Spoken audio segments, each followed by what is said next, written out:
आज आपण पाहणार आहोत तोंडलीची भाजी चणा डाळमध्ये करत आहे। इथे चणा डाळ बघा भिजत ठेवली होती मी आधी।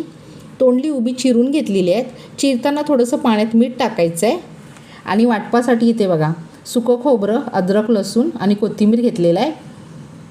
चिरताना मीठ टाकल्यामुळे पाण्यात हाताला तोंडली अशी कापताना चुरचुरत नाही हाताला। तेल टाकले, तेलावर हिंग टाकायचं आहे, कांदा टाकायचा आहे, 2 उभा चिरून कांदे घेतले ते टाकलेले आहेत आणि तोंडलीची भाजी परतून घ्यायची आहे कांद्या तेलावर। अशा प्रकारे बघा परतून घेतलेली आहे छानपैकी। मीठ टाकायचं आहे, घरगुती लाल तिखट मसाला टाकलेला आहे, हळद टाकलेली आहे। पुन्हा भाजी परतून घ्यायची आहे आपल्याला।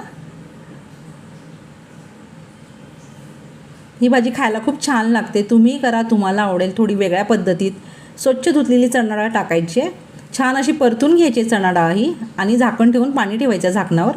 भाजी लवकर शिजली जाते, फास्ट गॅस करू नका। हे बघा अशा प्रकारे मीडियम गॅसवरच भाजी शिजवा। इथे वाटप केलेलं आपल्याला टाकायचं आहे, जे आपण सुकं खोबरं, कोथिंबीर, अद्रक, लसूणाचं वाटप केलं होतं ते टाकलेलं आहे बघा। भाजी खूप छान होते। पुन्हा झाकण ठेवून पाणी ठेवा झाकणावर आणि भाजी शिजू द्या छानपैकी।